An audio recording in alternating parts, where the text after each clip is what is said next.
Hello and welcome to this episode 9 of the Amateur Hour podcast. My name is Adam Thomas. Oh, it's been a big 2 weeks and so much, and at the same time so little has happened. We're going to be talking some Star Wars news. We're going to be talking about some new Marvel superheroes. We're going to be talking about some information about the PlayStation 5 and an anime I've been watching. Get ready to listen to some assholes talk about random crap on the internet.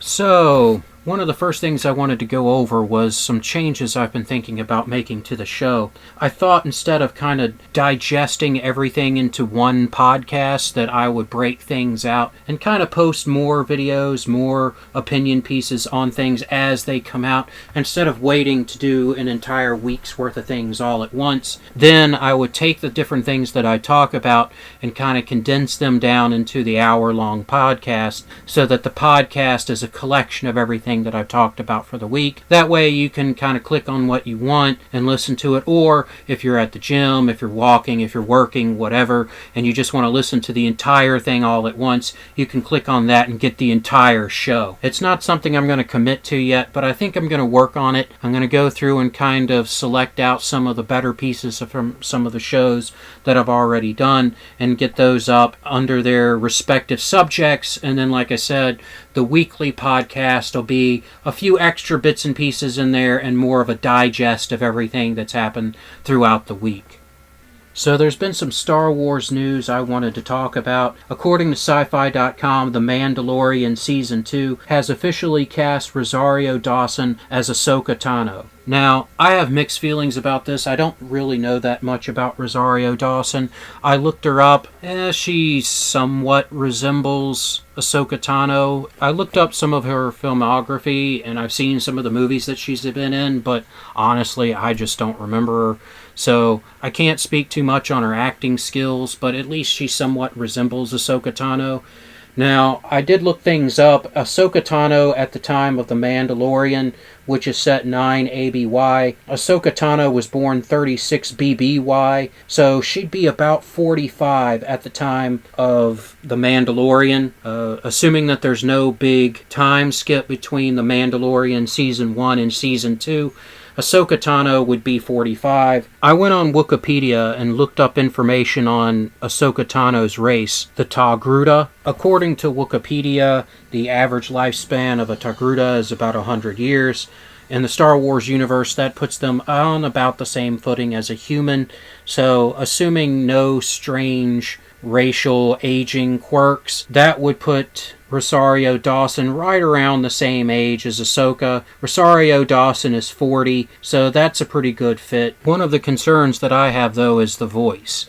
I went on YouTube and listened to Rosario Dawson give an interview about being Ahsoka Tano, and the only real concern that I have is that she doesn't sound all that much like Ahsoka Tano. Ashley Eckstein has a very distinct voice. She's been the voice of Ahsoka Tano for years now. I mean, I don't know of anybody else that's voiced Ahsoka Tano. Maybe there was somebody in a video game somewhere, but to my knowledge, Ahsoka Tano has ever only been voiced by Ashley, and Ashley has a very distinct voice. Could Rosario Dawson copy her voice and make it fit? I don't know. If she's going to play the role, I would kind of like Ashley to dub over her, as bad as that sounds, but I doubt that they'll do that. I'd love for Ashley to actually play Ahsoka Tano. That would be great. A lot of people have been pushing for that. They're very close to the same age. Ashley is currently 38, so once they finish filming, she'd be about the same age. She'd be a little bit younger than Ahsoka Tano would be in the universe, but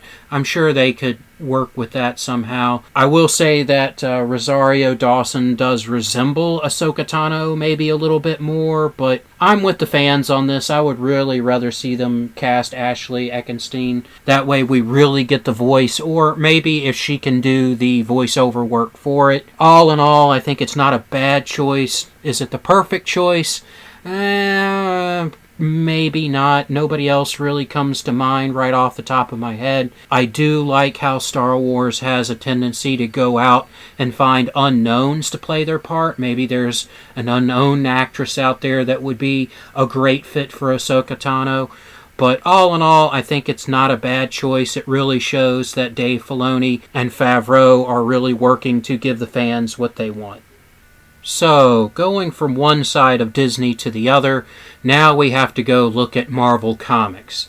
And anybody that hasn't been living under a rock has seen the new Marvel Comics superheroes that they've created, and just what a dumpster fire this is. Now, I have my problems with all of these new generation superheroes, but I'm going to focus on two specifically, and I think you can already guess who these two are going to be. We're going to be talking about Snowflake and Safe Space. Now, I will give one really big prop to these guys. At least these new superheroes are new superheroes. They are not taking existing superheroes and shoving them into some social justice warrior agenda as much as they're already doing that. They're taking completely new superheroes and creating these new superheroes to commit to this market, and I like that. Do I like these new superheroes? No. Will I buy their comic books? No. Will I watch movies about them? No. I have no interest in these two people, and as you can see from the image on your screen, you can pretty much guess why. Now, Snowflake and Safe Space are totally social justice warrior superheroes. One is non-binary, transgender, don't even understand exactly. They want to use the they pronoun instead of him or her. The other one, as you can see, is the kind of jockey, manly of the two, and he's wearing pink, and he can project force fields, but he can't project force fields to protect himself, only other people. And all of these people sound like they have absolutely terrible superpowers, but this one really takes the cake. Okay, Snowflake can create snow and uses that ability to create ice shurikens. Is this useful? I don't know. Probably not. I mean, anybody that's been hit with some ice knows that it hurts, and ice can cut you if it's, frozen enough, but ice is very brittle. If it hits anything, it just shatters. I mean, half the time, even if it hits you, yeah, it might cut you, but it's not going to be in any meaningful way. Not like steel or even stone is going to cut you. Ice is just not going to be that useful as a throwing weapon. If these two people are fighting humans, and maybe not even then, if they're fighting really bad humans, then they might be decent enough superheroes. And decent enough, I mean effective at stopping crime and stuff. But up against some of the actual powerful people in the Marvel Universe, these guys are just going to be useless. Safe Space is going to be a speed bump. If he can only project powers, his force fields, to protect someone else, all they have to do is then take out Safe Space. If he can't protect himself, he can't do much of anything. I'm sure there's going to be some really specific, really unique instances where he'll be useful, but for the most part, it's not going to be Safe Space, it's going to be Speed Bump. Oh, you're projecting this force field? Smack, okay, force field's not there anymore, and then move forward. It doesn't make any sense at all. As I've said, the best thing that I can say about these superheroes is that they are original. They are not taking existing superheroes, they're not wedging them in, they're not taking people and changing them into Safe Space and Snowflake. At least they're creating their own superheroes, and I honestly wish them the best. I hope that this strategy for them works. I hope that they will leave existing superheroes alone, let the comic book fans have what they want, and if they want these agenda-driven comic books that are going to be the message over the story, let them have it in their own books and see if they succeed or fail. If you have these type of superheroes up against traditional superheroes, then we can finally see if the message is worth selling. I don't think it will be. I think that these comic books will crash and burn. It will lead to the disruption and disintegration of the existing comic book market, because Marvel and the leadership with their message are really going to push these. They will cancel other books. They will reduce the sale of other books to push these books, just as they did with Star Wars. But at least they're not destroying existing canon, existing characters. They're creating their own, and we'll finally have two measurements. We'll be able to say,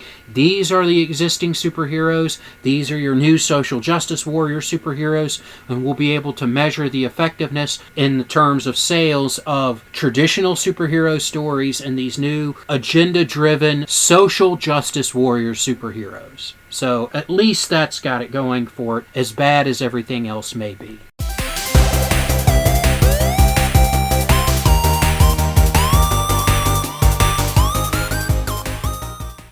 So, the PlayStation 5. I watched the terrible reveal of the technical part of the PlayStation 5. Now, that presentation was a total snore fest. Not since I was sitting in a college lecture have I felt that just out of place and bored. I'm not a big fan of Microsoft and the Xbox. Sure, it's, I suppose, an okay system.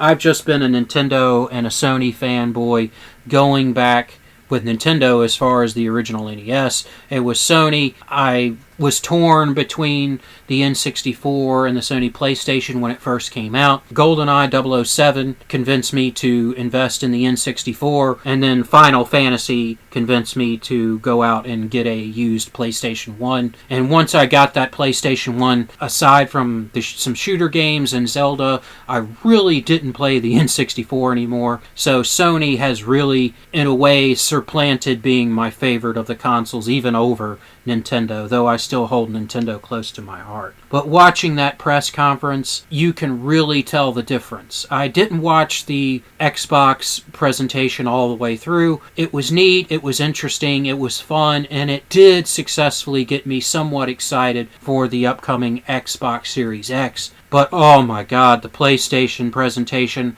was probably the most boring thing I've sat through in a long time. At the end, I was like really considering just going and watching some paint dry. It was that boring. Now, honestly, the Microsoft presentation was for the consumer. It was there to hype up for the consumer, to get them to buy the upcoming console. And the technical aspects were in there, but it was done with an eye towards the consumer. Sony did the opposite. This presentation was not for consumers. This was for engineers, and maybe to a lesser degree for investors. This was more of a professional presentation, focusing almost exclusively on technical aspects versus more of a selling technique. And in that way, I can kind of understand it, but at the same time, why have it on YouTube? Why get everybody kind of excited about it if it's going to just be for software engineers and hardware engineers more than it's going to be for the end consumer base?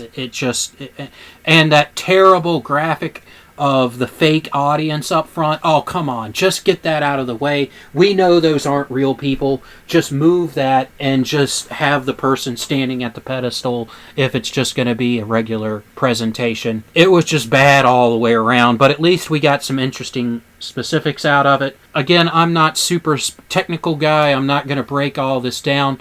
If you want a more technical breakdown and what all the numbers mean, I suggest Review Tech USA. He did a good job of it. I watched his video, and he made it even make a little more sense to me. But there were two things that were revealed that I really want to go into. The first, backwards compatibility. That was the biggest disappointment, even more so out of the boring presentation. The fact that the PlayStation 5 apparently is not going to have full backwards compatibility. They made a big deal out of how it is going to be backwards compatible out of the 100 most popular games for the PlayStation 4. Now, I think what they were saying in that was that they're testing the 100 biggest games and that it's backwards compatible with those, and that they're going to be working to get virtually the entire PlayStation 4 library backwards compatible with the PlayStation 5. But I really wanted this system to have full backwards compatibility. Xbox is getting me more and more excited for getting an Xbox Series X, even though I'm probably still not going to. I'm still going to probably stick with Sony, but I can say after watching that one, it got me excited. I could buy an Xbox Series X and have a gaming library that's just enormous, going all the way back to the original Xbox. I'd have all those Halo games to play, which a friend of mine, my cousin also, had an OG Xbox. So I have played Halo 1 and 2, but I haven't played any Halo games since Halo 1 and 2. So I'd have pretty much the entire Halo series to go back to. I'd have Fable, I'd have the Knights of the Old Republic series to go back and play. Yeah, I know that's available on PC, but I'd like to play it on Xbox. I'd like to play it with a controller as opposed to playing it with a mouse and keyboard. Controller is usually my favorite of the input options, unless I'm playing real-time strategy or card game or something like that. I generally prefer a controller. It's just the way I am. Again, I'd be able to sit down and play things that only came out on the Xbox at the time, like Witcher 2.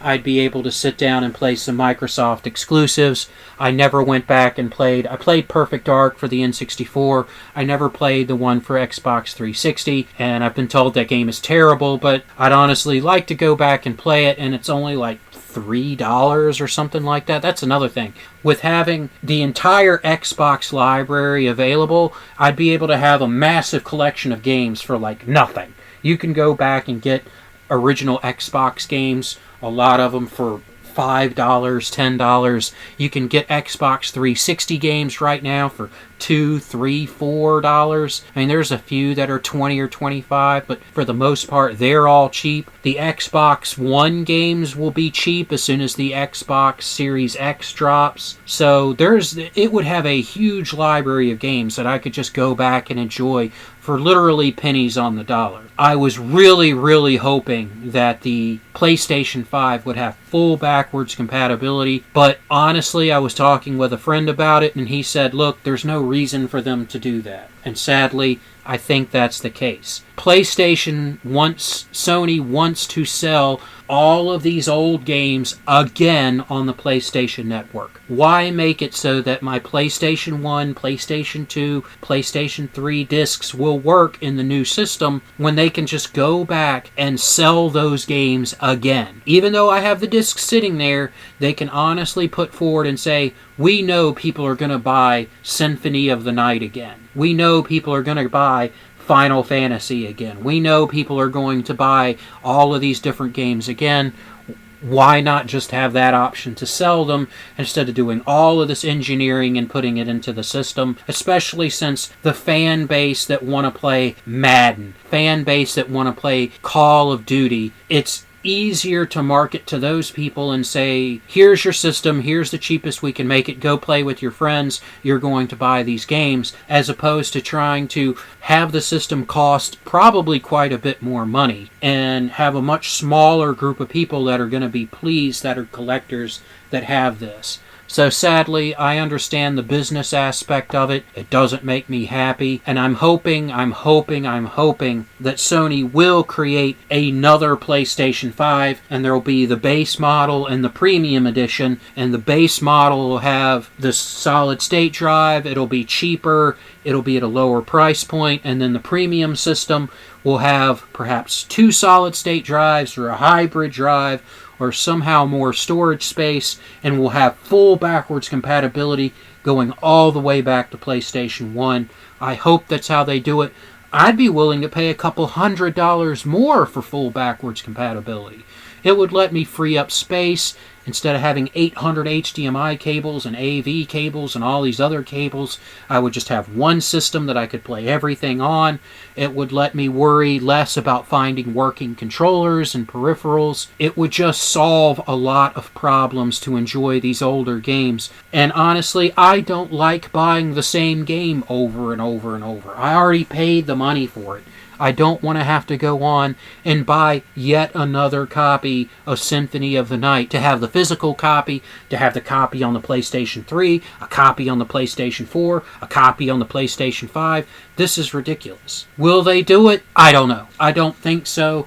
Given Sony's track record, they start with backwards compatibility. They did with the PlayStation 3, which was the launch PlayStation 3s with all of their problems with overheating and other issues. They were a great system for backwards compatibility. You could play PlayStation 1, PlayStation 2, and PlayStation 3 games on it, but very quickly they started dropping that. With their next release of systems, initially it did the PlayStation 2 emulation, and it worked fairly well, and then with the slim models, they dropped it altogether. So, sadly, I think if we do get full backwards compatibility with PlayStation 4, which I don't think they've officially come out and said that they're working for full library compatibility with the PlayStation 5. At the same time, I don't think that they would go through this much trouble to just make 100 games or so backwards compatible, but hopefully they will make it virtually every game on the PlayStation 4 compatible with PlayStation 5.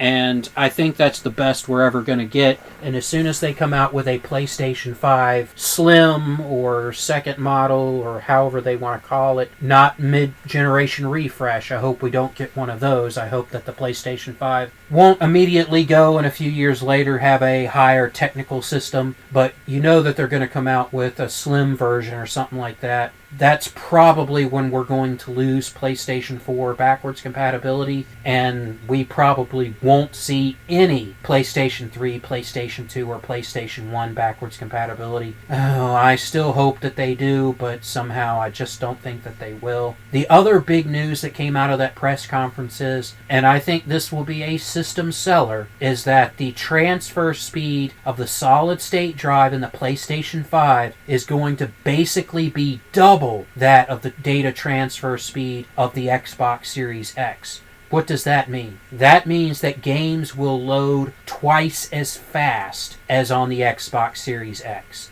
That is going to open up a lot to developers to have transfer speeds double of what's going to be in the Xbox Series X. Now, what will that mean? Will that mean that there will be games that just aren't available on the Xbox Series X because of technical needs? No, I don't think that that'll be the case, but it will be more of a, especially in something like Skyrim, there being the difference in load screens and not being load screen, or being a few seconds to load and being virtually no time to load. Say you have something that takes 5 seconds to load if you're fast traveling or something. There's a big difference in disguising a 5-second load time and a 2.5 second load time. In a 2.5 second load time, you might have just a fade out and fade in, whereas a 5-second load time, you might actually have to put a loading screen there. To say nothing of the transfer speeds of something, say, with a 30-second load time being a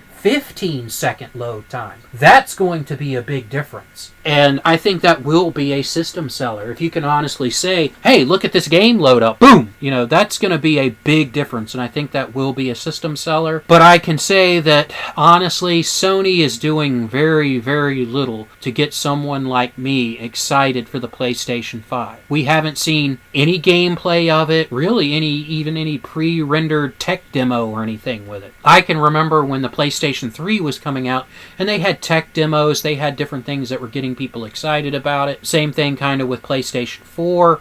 They had a lot of hype that was around it. The PlayStation 5, Sony really has not hyped the system very much. They haven't been showing me any real reason to invest in this system immediately, as opposed to just going, I'll just keep playing PlayStation 4 games for the time being. We still haven't even seen what the system looks like. There are 8,000 images out there that people have rendered of what they think it might look like, and we're all familiar with that weird U-looking neck pillow looking version of it, which I don't think is going to be the case. Something as simple as letting us see the case and the controller would make a big difference. That would at least give you the idea that the system is true and well on its way. I can remember the old Boomerang controller with the PlayStation 3, and when it was revealed, what, 2 years before the system ever even came out? I'd have to go back and check to make sure that's true, but just off the top of my head, I think they revealed it 2 years before the PlayStation 3 came out. And of course, it was changed to make the controller more in line with the DualShock controllers of the past. And I don't think that the DualShock 5 will be that different than the DualShock 4, hopefully without the light expanding battery life. But just having a system case reveal and a controller reveal would start getting me more excited than just talking really, really boring about a bunch of numbers. It makes no sense. Honestly, it's sad to say, I'm more excited for the Xbox fans than I am for myself, my own system. I'm seriously thinking, well, serious might not, I'm kind of daydreaming about going out and getting an Xbox Series X over the PlayStation 5. And that's sad. Sony needs to get in there, needs to get this hype train going, needs to start sharing more information.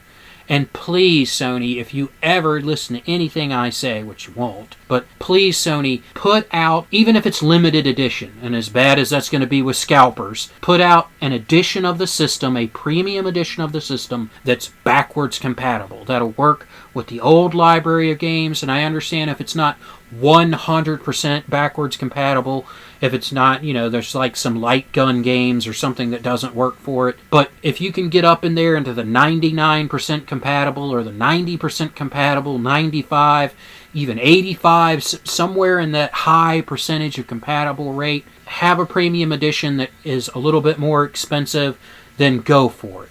Because I think that'll be a system seller and it'll make your fans happy. And if you have to drop that backwards compatibility later, even dropping backwards compatibility with PlayStation 4 later to lower the price point and push it more out the door, then I understand. But please, please, please, Sony, look at what Xbox is doing. Look at how some of the Microsoft fanboys are getting excited that they're going to have their entire library on one system.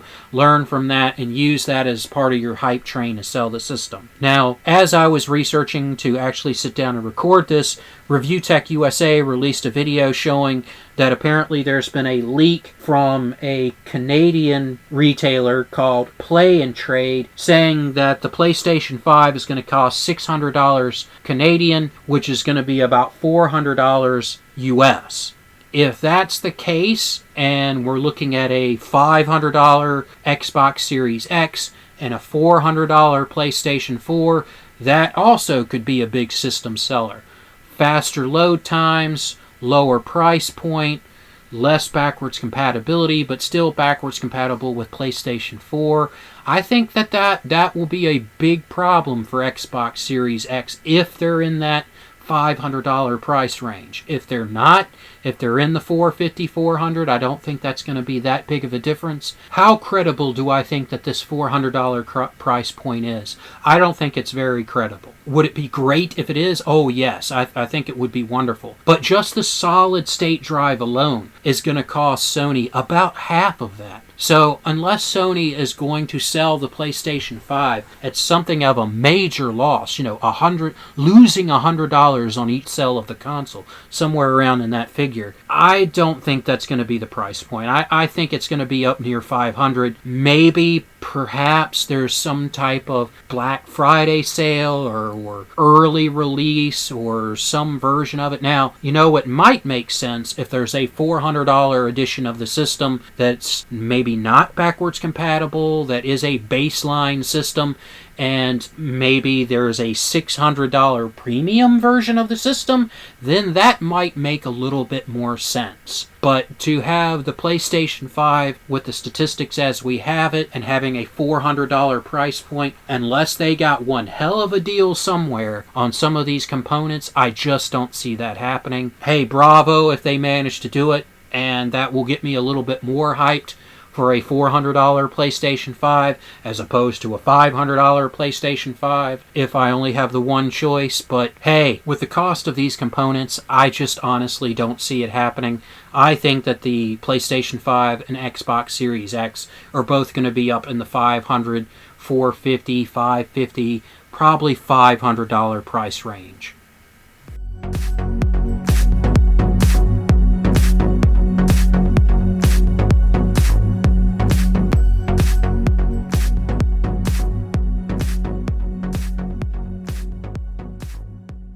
So, I've been watching an anime lately, I just finished it, and it's called Cells at Work. Now, this is an anime that I think is supposed to be like an edutainment anime. It's about basically the workings of the human body. The main characters in the story are all cells within the human body. For example, the main character, Red Blood Cell, is, surprise, surprise, a red blood cell. And the other main character in the story, White Blood Cell, is, surprise, surprise, a white blood cell. Now, I will say that the anime, it is fun, it is super cute, and at times it can be very funny. But it is also very, very repetitive. It is very much a Monster of the Week show. The premise goes something like this. Red Blood Cell will be out making her deliveries, just like a red blood cell would be, delivering oxygen, picking up carbon dioxide, that kind of thing. The biggest joke in the show is, of course, this particular red blood cell is constantly getting lost. And of course, she's a trouble magnet. So anytime there's any kind of thing going on in the body, she's right there. So whenever there's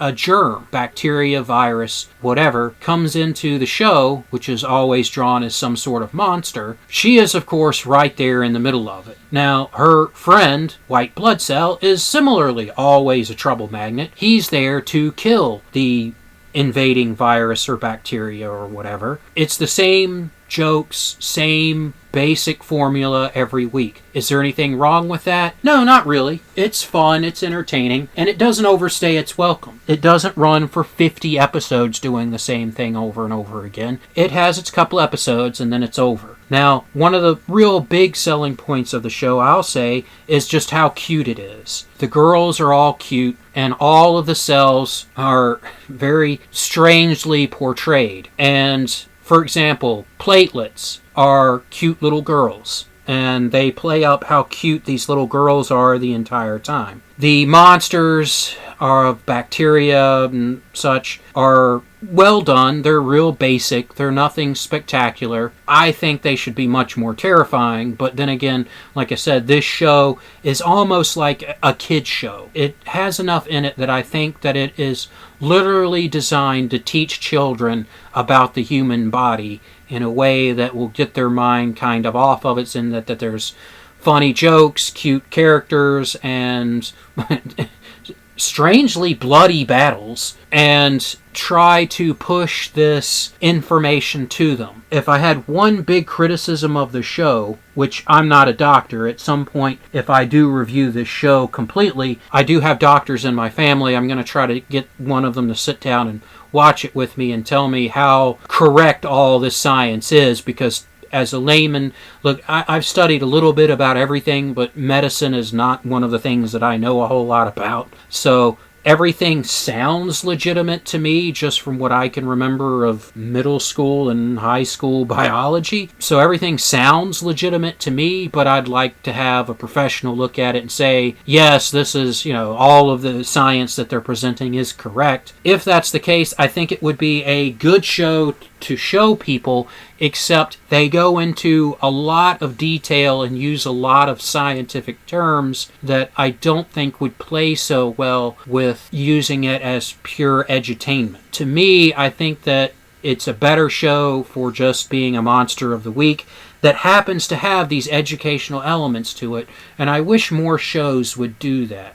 I remember with Star Trek, especially Star Trek The Next Generation, there was a lot of science in that show that really kind of educated people without pushing it on them. This seems to push it a little more with all of these scientific terms. And even Star Trek in the modern day has really gotten away from that. I can't remember there being much any science in Star Trek Picard, what I've seen of it. It's just been a science fiction show like any other science fiction show without there being any kind of science in it. With this show, I think it has sort of the problem of looking too much at the cutesy-wootsy aspect of it, too much at the Monster of the Week formula, and then kind of putting this science on top of it so that if you're a biologist, if you're a doctor, and you happen to be an anime fan, you'll watch the show and go, ah, ha, ha, ha, and get the science part of it more than your layman person like me would. And I don't think that they do a good enough job going in and for it to be all that much of an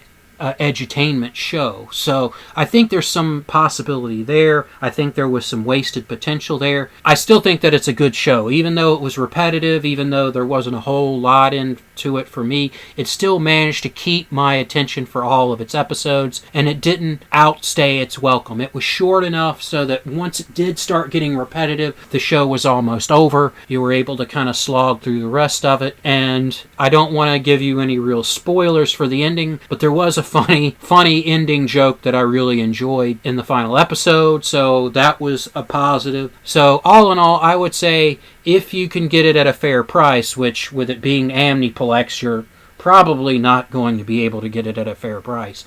But if you ever get the chance to see it, if you got some time to kill, and you don't mind watching some cute girls run around doing cute things, some fighting, a little bit of gore when the white blood cells do their work killing the viruses and bacteria, and a little bit of a monster of the week, I should go back some. The one suggestion that I make is don't marathon this show like I did. Try to space it out a little bit more. If you sit down and you watch every episode back to back like I did, I think that's one of the things that led to me getting kind of bored towards some of the later episodes, was that it was so repetitive. If you want to throw this on in between, if you're watching something else, you take a break, you throw this on, you watch an episode or two, you go back to something else. Or if you're playing a video game, you want to stop, grab something to eat, watch this show while you're eating, watch an episode here or there. I think that would be a much better way than marathoning the thing. If you can get it at a fair price, sure, go ahead and watch it. If you're a biologist or a doctor that really likes anime, then this is the show for you. You get into that. If you're looking to go into biology, or if you're a biology student in high school or middle school, sure, give it a watch. But I wouldn't send anybody else out looking for this, and with it being Amniplex, just know that you're going to be paying a lot of money for it. If you can get it streaming or some other way, borrow it, rent it, get it used, something like that, sure, go ahead and give it a shot, but I would not pay Amniplex prices for it. At the end of the show here, I just wanted to give a shout out to one of my fellow YouTubers, HCC788. I've been a fan of his for some time. A while back, he posted a video that he had some type of family emergency and had to travel, just sort of disappear. He missed a video, I think. I don't know what's going on. A while back, he posted a stream saying that he was back and that he was going to be changing his show. And as far as I can remember, he's been doing one episode a week, reviewing old G.I. Joe figures and vehicles, playsets, that kind of thing. I was a big G.I. Joe fan. I was born in 1981, so I was literally born and grew up with G.I. Joe. Out of all of the old cartoons, it was my favorite. Any kid that grew up in that time frame was a fan of Teenage Mutant Ninja Turtles. I was no exception, but my favorite was always G.I. Joe. I still like G.I. Joe. I kept all of my G.I. Joe figures, which has been a godsend, because if I were to go back and rebuy all of that stuff, it would be immensely expensive. There have been times that I've seen it at conventions and stuff and seen the prices of it and gone, man, I really wish I had bought more of this stuff when it was at flea markets and yard sales, but I didn't have the money back then, and just like my video game collection, not much has changed with that. I don't have the money for it now, so at some point I hope to go in and maybe pick up a few items here and there that I really want for my personal collection, but it's not high on my agenda right now. So going through and watching HCC788's videos of him reviewing some of these toys, some that I had, some that I wanted, some that I never had, honestly some that I never wanted, has always been entertaining. It's always been very nostalgic. I hope to get in touch with you, HCC788, at some point in the future. I'd love to do some type of crossover, maybe reviewing the G.I. Joe NES game or something like that. That was one of my favorite Nintendo games. But I hope everything's good with you, man. I hope that all of your family issues have been resolved. I hope you and your family and everybody that can hear my voice is doing well in these trying times. And honestly, HCC788, stick in there, man. I look forward to enjoying your videos coming up. And let me know what you think of the G.I. Joe NES video games. The original G.I. Joe, A Real American Hero, and the Atlantis Factor. Well, that looks like it's about all the time we have for this week. I hope you guys enjoyed last week's, which wasn't a podcast. It was me posting the battle rep for the Black Knights versus the Crimson Cutthroats, my episode 0 of BattleTech battle reports. There'll be other BattleTech battle reports and Star Wars battle reports and all kinds of other battle reports, assuming I can ever get the time and people to play with and the setup again and all the work that went into learning how to do that. I hope to improve it even more, adding some special effects, sound effects, and even more things to it. I have a lot of plans for battle reports, but it'll just be contingent on time and getting games together and that kind of thing. Next week, I'm sure we'll be covering more video game news. There's another anime that I've started, and a video game just came today, so we'll be playing a little bit of Persona 5 Royal. I played Persona 5 originally back on the PlayStation 4 when it came out. Didn't play it on the PlayStation 3, but got it for the PlayStation 4, played all the way through it. I'll be dinking around with it and giving kind of my feelings on some of the changes that they've made. I'm running out of time, I gotta go, but before I leave, I wanted to give a real good shout out to all of the retail workers, all of the first responders, all the healthcare professionals, all those people out there that even in this plague-infested wasteland we appear to be living in, that are keeping everything flowing, keeping store shelves at least as stocked as they can be. They're the real heroes in this. Forget the celebrities, forget the politicians. Your guy putting up on your food at Walmart or Kroger or wherever you get your groceries, they're the real heroes. Give them a slap on the back. Well, figuratively give them a slap on the back. Guys, you're awesome. This world would not run without you. Thanks again, guys.